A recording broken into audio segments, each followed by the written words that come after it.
No one even knows. Shabbat Shalom and welcome. This is VBS and Beth Torah of Melville, New York, Torah study for Shabbos. And I'm at Rabbi Ed Feinstein here in sunny but chilly Southern California, recovering from our fires and hoping for recovery. And my dear friend and teacher, Rabbi Mark Gelman of South Florida, Hey, good late of Shabbos, Eddie. late of New York. Glad he's here. Mark, it's good to see you. Shabbat Shalom. Yeah, let's start with a prayer for the people who died in the airline crash. Oh my God, what a horrifying thing. One of the things that's amazing with all of our technology, how long it's been since there's been a big airline crash. 16 years since there's been one in 16 years America. when you consider how many thousands of flights there are every day. Every day, right? Even in that neighborhood, apparently that's one of the busiest airports and busiest air sectors in the country. So Um, whatever the reason for it, doesn't matter now. That can be determined later. Right now, it's just a time for grief. And we pray for healing among the mourners of all Israel and all the world, for those who perished in this terrible disaster. And we realize that there is a price to the world we have constructed for ourselves. mhm, There is a price to pay. mhm. And it's wrong to believe that technological advance does not come without profound risks. And it's also, I think, we should remember that in light of the development of AI and of these new computer things. And we may come to a time when there are no people in the control towers. It's all just machines It because probably it probably was some form of human error. it does So look that like that. probably isn't a bad thing to ask for because the No, computers would have kept the airplane and the helicopter apart. So yeah. let's also So take a let's moment. pray for The that. hostages are coming back from Gaza. I think 3 men are coming back this Terrible scene Shabbat. there, Eddie. Horrifying. And I then, of mean, it, course, what's happening to the rest? And where is the Bebas family, that mother and her two small kids? This has become, there's a tragedy coming, Mark. And, you can begin to you feel, can see it. you begin to feel What it, feel it. the worst part of it is that people who I not only disagree with but dislike, people who have no belief in the humanity of the Palestinian people, Hmm. point to this and they say, you see how they're cheering? They're cheering. They want the hostages killed. They had to walk through a crowd of jeering, cheering, screaming people, screaming anti-Semitic things. The level of rage there is so deep. And I understand their country's just been flattened, but it was flattened because of a war started by Hamas. Yeah. And anyway, regardless of the reasons for anything, it just shows you the level of hatred. And you ask yourself, how many generations is it going to take for that hatred to be expunged from the people? That's a marvelous question. And it's painful. It's absolutely painful. Because you don't see it on the Israeli side. When the hostages, Palestinian prisoners, who, by the way, weren't hostages, they were guilty of crimes, some of them capital crimes, were released. You didn't see Israelis screaming and throwing and shouting slogans. Well, but what you understand is that Hamas is orchestrating these events because they're trying to distract their people from the fact that, what is it, 90% of the housing and the entire economy of Gaza has been destroyed, and not one Palestinian family is living a better life now than they lived before October 7th. Correct. Not one, right? We're not any closer to liberty, justice, um, prosperity, or security for Or a Palestinian two-state families. solution or Well, anything. those are solutions, and we're not one step closer. So there was this outpouring of pride and glory over the glorious fighters. But what did they accomplish in the end, besides rape, murder, cruelty, and horror? I don't know. It's just so different. You know, and you're right. You've now entrenched the hatred on both sides. You've entrenched the hatred on both sides for another generation or two or three, and that's the great tragedy of the thing. That's And the it great does, tragedy. there's a segue here. You Yes. usually introduce the Torah portion, but let me try. There's a segue between that terrible scene of the release of the Israeli hostages, which was good they were released, but the terrible scene of all of the demonstrations and crowds, mass crowds around them that they had to walk through to get out. Mhm. And this week's Torah portion, which is Bo and Exodus and Shemot, and it's the last plagues of the Exodus from Egypt. And it includes one of probably over a dozen references in the Torah to hardening Pharaoh's heart. Hmm. Now, as the resident philosopher here, I would tell you the Torah is not a book of philosophy. Plato's Republic is a book of philosophy. This is a book of stories, stories about God's relationship to the Jewish family and the Jewish people. But there is a moment in the Torah when a philosophical issue, a purely philosophical issue, a moral issue, is raised. And that's this week's portion, the only one in the Torah. I mean, there are other moral issues in the Torah, but this one is explicit. Right. And it is in order to be responsible, to be culpable for a sin or a crime, you have to have done it with your own free will. If you shoot a person, you're guilty of murder. But if someone puts a gun to your head and says, shoot this other person or I'll shoot you, whatever you're guilty of, you're not guilty of murder because you had no free will. Or if someone says, go steal this thing or we'll hurt your sister, you're not free, you don't have free will in what you did. But in this case, Pharaoh was about to release the Israelite people, and then God hardens his heart. Now, there's various phrasings of it. In 4 or 5 segments, 3, I think, Pharaoh hardens his own heart. It's in one case, it's passive. Pharaoh's heart was hardened. But in other cases, it's God hardened his heart. And that's a moral problem. How could God punish Pharaoh if Pharaoh didn't act freely? Mm-hmm. That's the problem.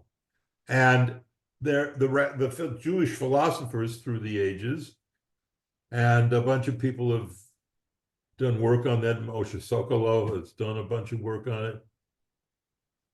People like Lusato and Joseph Albo and Maimonides, and they all tried to dance around this problem. And Maimonides has the most interesting solution to it. He says, yes, it's true.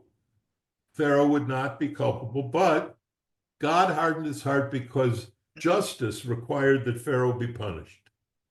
And if Pharaoh had repented, he wouldn't have been punished because he wouldn't have been responsible for what he did. So God had to make him resist so that he could punish him and fulfill the higher moral obligation of justice. The problem with all of this is that it isn't true. It's just simply not true that people who do bad things are punished. That's the fundamental problem that the Bible did not have a solution for.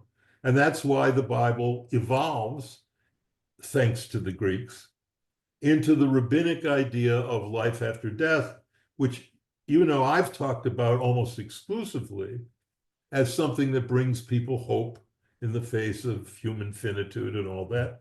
But it has another purpose, maybe even a more important purpose, this life after death belief. And that is that believing that death is not the end of us enables us to even out these scales of justice and say, well, it's true that in this life, some evil people are never punished for what they do. But in life after death, their souls are punished forever. Mm. And the Christians go into much greater depth about that. The problem is that the Bible, as we're reading it in this week's Parsha, doesn't have that solution. So we have to ask ourselves then, why, going back to the beginning of it, why would God harden Pharaoh's heart and still punish him? Well, with there's two issues you mentioned, and they're both very, very important here. Number one is, why does God harden Pharaoh's heart? And is Pharaoh morally responsible for his Yeah, actions if he lost free will and was compelled to do what he wanted to do? I think your examples are a little bit off, because if someone holds a gun to your head and says, do something evil, you still have a choice in the matter. But if somebody manipulates your will, I mean, someone hypnotizes you, for example, or manipulates your will to such an extent that you cannot will otherwise, that's the real issue here. I'm God not got sure you're right on that. God It's God called, gets inside Pharaoh and makes him do stuff. Now, that's the first issue. The second issue you pointed out is a painful and difficult issue, which is, you know, are evil people punished in this world or some other way? Okay. So let's take the first one. Let's take the first one because it's a brilliant question, such an important question. So, you quoted Maimonides and Albo and Sokolov and so many others. I want to quote another great philosopher, my dad, who my father, Dov the baker. And we had an argument about this parsha because at our Pesach Seder every year, my brother would raise this issue. My brother, who is the wicked son, I'm the good one, my son, and he would say, how can he be? How can he have? How can he be cursed? And the whole story. And my dad had a very simple answer. He looked at us and he said, Lyndon Johnson. Translation: Lyndon Johnson was president of the United States at a time when the United States escalated its involvement in a war called Vietnam. And early on in that conflict, the generals and the analysts, and even Johnson himself, learned this was a futile thing. But once a political leader enters into a circumstance and establishes that as his policy and stakes his authority on that policy, he can't turn around. He can't turn around. It loses face, it loses authority, it makes him look weak, and his ego gets in the way, and he can't turn around. Maimonides points this out too in a certain way. 5 times the Torah says Pharaoh hardened his heart. That becomes a habit. That's the way you would respond to them. After 5 times, you're stuck with that behavior, not just stuck with it internally, meaning it's hard for you to imagine another way, but once you've staked your public reputation and your authority, because even in the Torah, the ministers and generals of the Pharaoh come to him and say, let them go. We don't need these slaves. What, we're going to destroy Egypt in the process. And Pharaoh can't do it because he can't admit that there's a God in the world who's more powerful than him. And as a king, he can't admit that slaves have power over the power of the Egyptian empire and power over the king, power over the okay, pharaoh. So that's all brilliant. it's a political statement of a person who can't turn around and ends up bringing himself to self-destruction. It's a kind of addiction where self-destruction follows the loss of agency, which follows a series of choices. Okay, that's a wonderful solution. Uh, I hear a however coming. I hear yeah, it. well, no, it's a good solution. The problem with it is that it's basically another way of saying God didn't do anything bad. Pharaoh hardened his own heart through his obduracy and his what sociologists call cognitive dissonance. It means you can't free yourself of something you believe in deeply, even if you're wrong, Mhm. because you've already committed so much emotional and intellectual energy, And political energy to it yeah, to because that he's a view. public man, Pharaoh. Absolutely. So that's one way to look at it. But the problem with it is that's not what the Torah is actually saying or meaning. I know.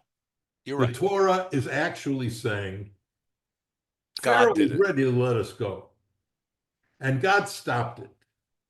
And Maimonides, as usual, figured out why, and it was because God wanted to punish Pharaoh. Okay.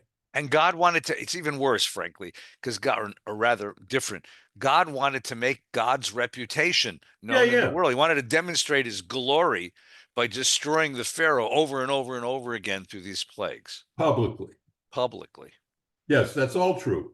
The problem with it is that the nexus between punishment and sin does not exist. It's called providence. He developed a new word for it, actually, as he did for many things. It's hashgacha in Hebrew, which is providence. Providence is the idea that goodness is rewarded and evil is punished. Mhm. The reason that providence exists is because we believe that God is all powerful and benevolent. And as Archibald MacLeish wrote in his wonderful modern midrash play, J.B., uh, in which God and the devil are a balloon seller and a popcorn seller in a circus, Zeus and Nichols, the devil taunts God by saying, if God is great, he is not good. If God is good, he is not God. Take the even, take the odd. I would not stand here if I could, except for the little green leaves on the water. A beautiful little taunt in which it says in poetic form, if God is all powerful and can do anything, but doesn't end evil in the world, which includes now the Holocaust and everything, then God is impotent. And so you have a well-meaning but impotent God, not worth worshiping.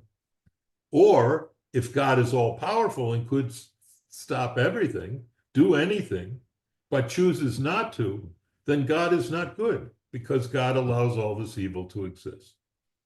All right.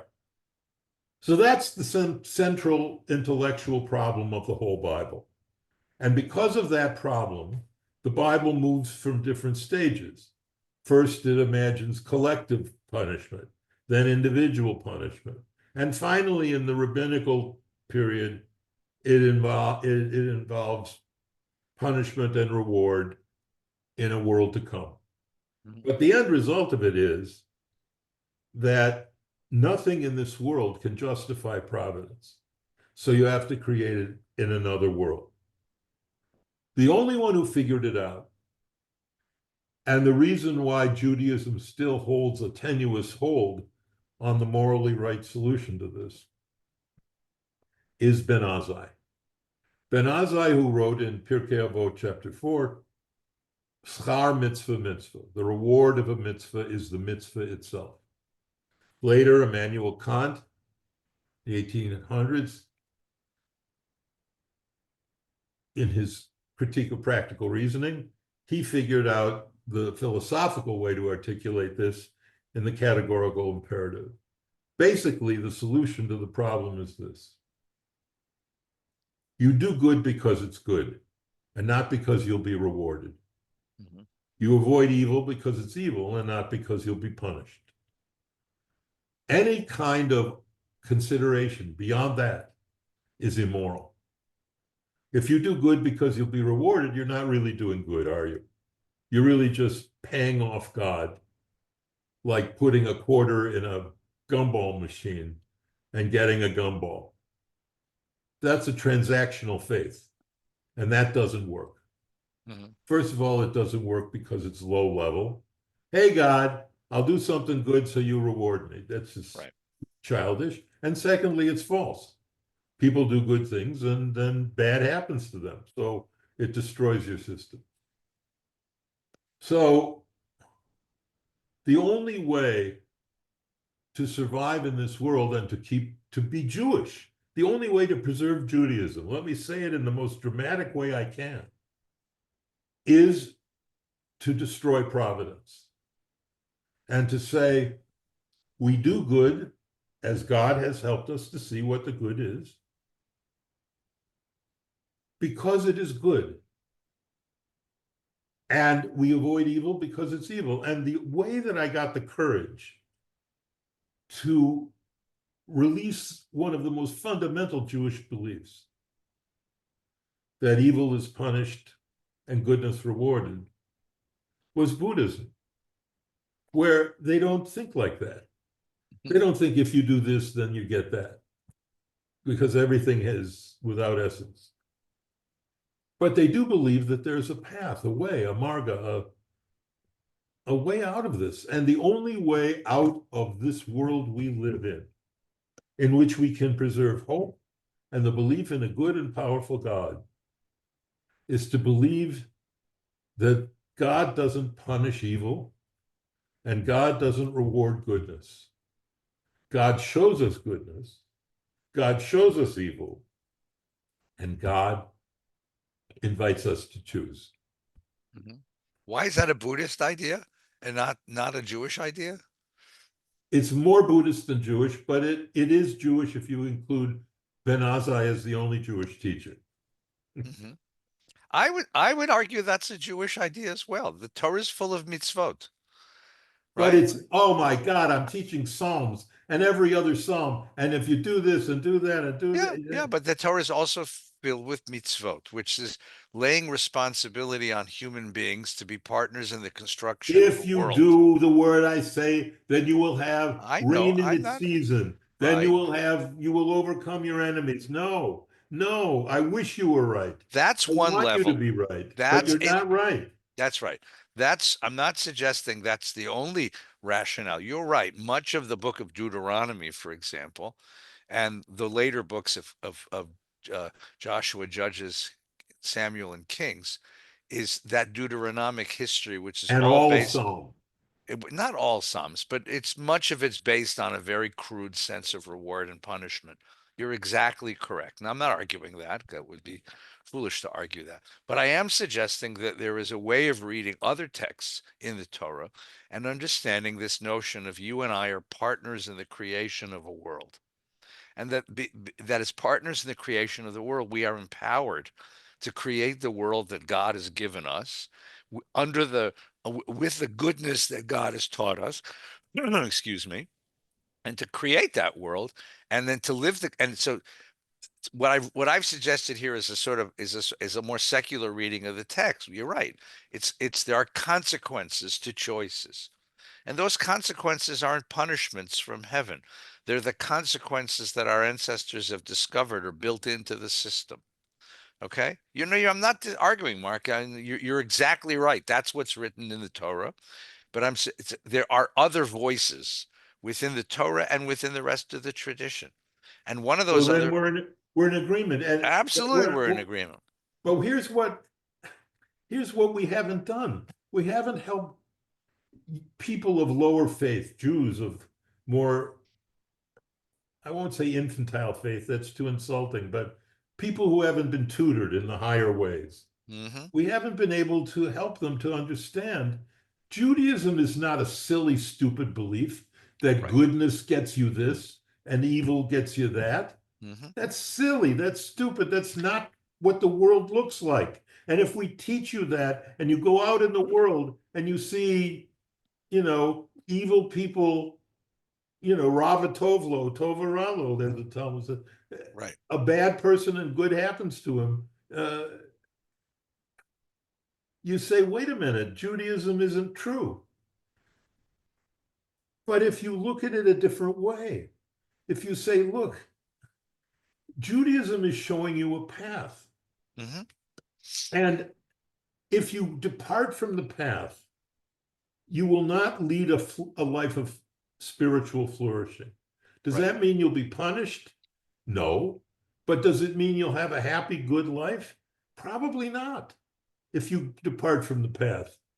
But it doesn't mean that you definitely will have a bad life because who knows who's really departing from the path? There are people who have done bad things, but they have also done good things. Right. And I'm not here to sum up their life or judge them. That's God's job. But my and if you have a life, the classic thing, I'm watching documentaries a lot, and there's this 27 club of all these musicians who died at 27. At 27, they were dead from Right. overdosing. Kurt Hendrix, Cobain Joplin, yeah, Morrison. Yeah. Hendrix Right. and all these guys. Now, is that punishment for sin? Well, yeah, in a way. If you overdose and live a life in which you ingest poison, it's going to poison you and you're going to die. But the fact of the matter is, God isn't doing that to you. The poisons from ingesting and living a life off the path has done that to you. So, in a sophisticated faith, it is simultaneously true. Two things that contradict are simultaneously true. Mhm. One, if you get off the path, you're going to be punished. And secondly, nobody's punished and nobody is rewarded. Okay. Both those things are true about the world. And Right. our job as religious people is to learn to live with that contradiction and to live with a life in which we urge people to choose life and stay on the path. All right. So that was a beautiful talk. Thank you. That was amen, brother. Amen. Amen. Amen. I want to phrase it slightly differently. I don't think it's a contradiction. I think there are multiple voices in a tradition. You have in the Torah, and you're right, again and again and again, this idea, Vahaya im shamoa tishma'u. If you will listen to me and do what I tell you to do, you will prosper. And if you don't, I'm going to punish you. You're right. It's there again. I happen to think, I happen to think that that's not only is it a false idea, it's a dangerous idea. Yeah. It's a dangerous idea because then it means that I could go out and I can point to people who are suffering and say, "Well, you're evil. You did it. You brought it on yourself." Or people worse will do that to themselves and will carry a guilt that they didn't earn, they didn't deserve. And even the Bible itself questions this. First of all, you have a book in the Bible called Job. And the book of the Bible, the book of Job comes right out and says, how can this be? It's simply not true. It doesn't fit my empirical experience in the world, and I refuse to worship and believe and revere a God who would do such things because I could see that there is injustice in the world. And don't tell me it's because I don't understand God, right? Injustice is injustice. Let's point to it and call it what it is. You have that in the book of Job. You have that in the Bible. You have Psalms that come out and protest in that way. And then you have a whole Talmudic tradition. And you're right. In the Talmudic tradition, this idea of reward and punishment is reiterated. It's actually elaborated. But then you also have another voice. You have this wonderful voice in the Gemara that says, Olam kemin hago noheg. Nature is amoral. The world pursues a natural course. And sometimes evil people get away with it and good people suffer. And it's not because they're evil or they deserve it. It's because this is the way the world is structured. But there is this sense of mitzvah. You have to fix it. You were given responsibility. Look, let me ask you a silly question. If God can harden Pharaoh's heart, why can't God soften the hearts of the Israelites and make them better Jews? Why all the commandments? Even the book of Jeremiah asks this question. Jeremiah, who watches the destruction of the temple and the destruction of Jerusalem, destruction of everything, he's sacred to him, and he calls it what it is, its response to sin. He says, in the next iteration, I'm going to put the covenant in you, and you won't have a choice. You will be shomer mitzvahs. You will be a good Jew no matter what. I can just, you walk into a restaurant, and when they ask you if you want a lobster, you become violently nauseous. It doesn't work that way. Why? If God can harden why not? And the answer is Well, because first that's of all, not the because way of the how world is set up. The world is set up that we are given free will and responsibility to make choices, and we have to live with the consequences of our choices. And you said it beautifully. that the The person, consequences of choices may not appear right away and they may not appear to the person who did it, but eventually you affect the system in such a way that you create a world which is livable or a world which is unlivable. And that's the great right? question of humanity. That's what the Torah is really about.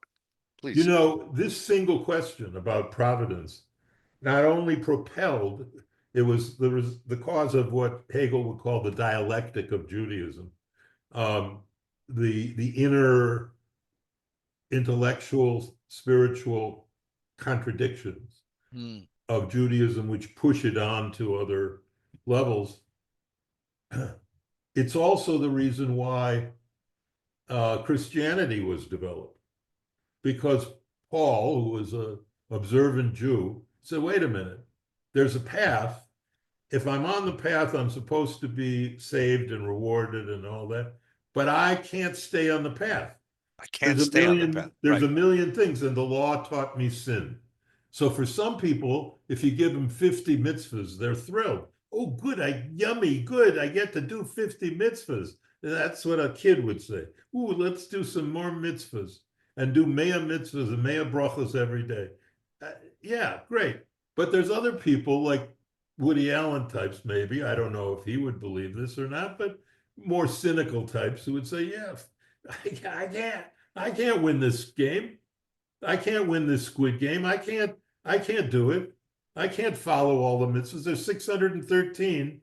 All right, wipe out the ones that have to do with the temple. There's still hundreds of them, and I'm not going to be able to do them all, which means I have no hope.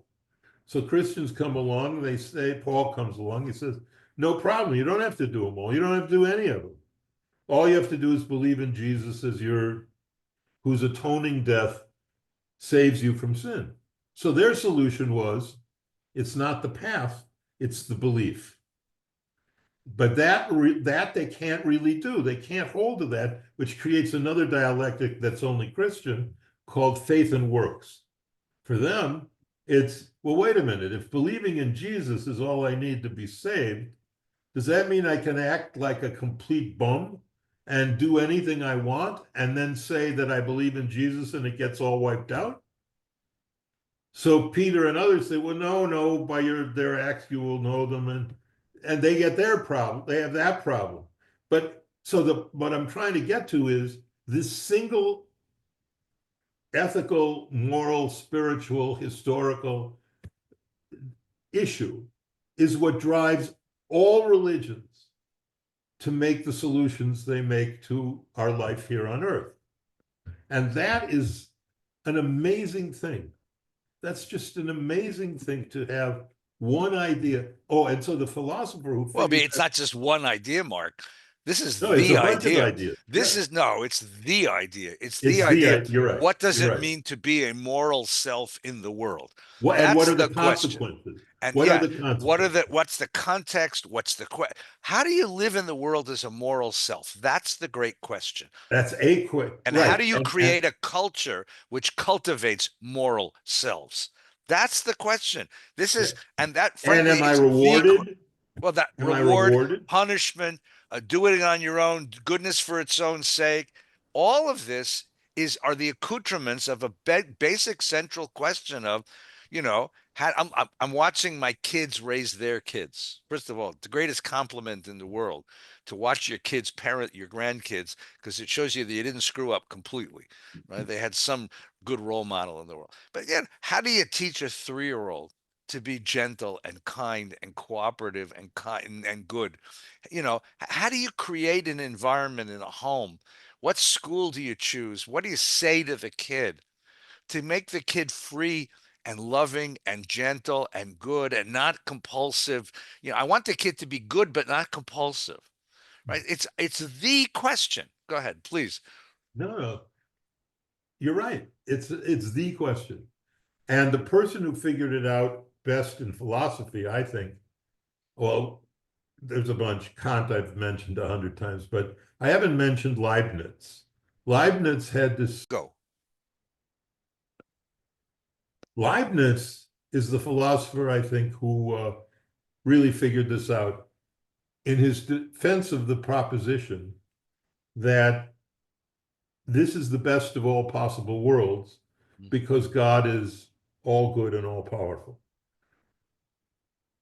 To put it in our context, Leibniz is defending the idea that a world with Auschwitz is better than a world without Auschwitz, an astounding and in a way obscene idea. But his proof for this was that the only way to have a world without evil is to have a world without free will. And a world without free will is not as good as a world with free will. And that explains why God hardened Pharaoh's heart, to take this all back to the beginning of the circle for me. God hardened Pharaoh's heart provisionally. That not what I mean is God hardened Pharaoh's heart because at that stage in the march toward freedom, that's all the people could understand. And God needed to show, Maimonides was right, that Pharaoh was defeated by a bigger Pharaoh God. But because the Exodus doesn't end with leaving Egypt, the Exodus ends at Sinai. At Sinai, the final level of freedom is introduced, Mhm. which is B'chul Chayim, choose life. I have set before you, life and death. Although that's Deuteronomy in the summation of it. The truth of the matter is that in order for that any world that does not include freedom is worse than a world that includes freedom. But in order to include freedom, God has to include the possibility that we will mess things up. Mm. And that is the Jewish solution to the problem of evil. And I want to say a word for Torah. I appreciate Kant and Leibniz, and I want to say a word for Torah. I think that same question is asked in Torah, but in the idiom, the narrative idiom of Torah next week. Next week, I'm going to give a hint, give it away the ending. We're going to get out of Egypt. We're going to cross the Red Sea. We're going to get into the desert. As soon as we get into the desert, the people start fetching. There's not enough food. Moses said, watch this, or God says, watch this, and it's going to rain food from the sky. It's called manna, which is actually a funny thing because the word manna means, what is this stuff? So there's actually a candy bar called whatchamacallit. What is this stuff? And Moses gives the people this little instruction, just one little instruction. On Friday, you will have a double portion, take twice. Saturday, you'll have plenty because I'll leave it for you. Don't go out to collect it on Saturday because I'm going to give you double on Friday. And I want you to stay home and watch college football on Saturday and not have to go collect manna. Don't do it. It's God Shabbos, right? And guess what? Saturday morning rolls around and they all go out to collect manna, which ain't there. And at this point, there's this one really curious line in the Torah where God now complains to Moses. It's the first complaint God makes in the story. Because Moses has been complaining the whole time. God now complains to Moses. He says, Adma taima antem. How long is this people going to refuse to obey my commandments? And first of all, it's an odd, it doesn't say why do they refuse. It says how long will they refuse, which is an odd question for a God who has plenty of time on his hands, right? So it takes 10,000 years for humans to evolve. Well, you care, right? But that voice, that question is your question, right? That's your question, right? Why can't we see the right way? Why can't we see the path? I don't think that's really God's question. I think that's the question of the parent trying to teach the kid. I think it's the parent that the teenager's parent trying to teach the teenager. I think it's anyone who wants to see a moral and just and gentle world asking, what's it going to take? What's it going to take for these human beings to finally wake up and realize that behaviors come with consequences and they have to live with the mess that they make? It's your exact question, Mark. And the question is, you have God's going to get not going to take away your free will. You're going to have to decide what kind of world you want to live in, but you got to live with the consequences. So I think it's the same question of, yes, free will is a given, right? What are you going to do with it? What are you going to do? And what's it going to take for you to open your eyes and see the consequences of your behaviors? Mm. Very interesting. And this week, of course, one more news story this week. Of course, this was the 80th anniversary of the liberation of the Auschwitz concentration camp. And so there were commemorations held all over Europe. There were a few here, but in Europe mostly. And there were some stories about how, in the midst of this vicious anti-Semitism that has risen all over Europe, and these commemorations came through, and in certain cases, governmental and cultural leaders were commemorating the death of those in concentration camps without mentioning the fact that they were Jews, right? Yes. Which is just like, don't you ever learn? It's the adma time antem. How long will you go on rebelling?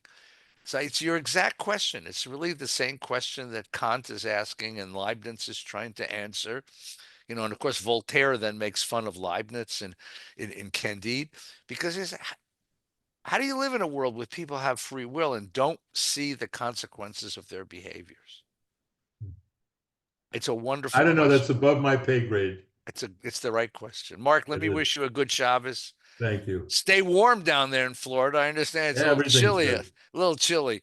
Should And be a take, good and healthy week. amen, a good and healthy week. Amen. Thank you.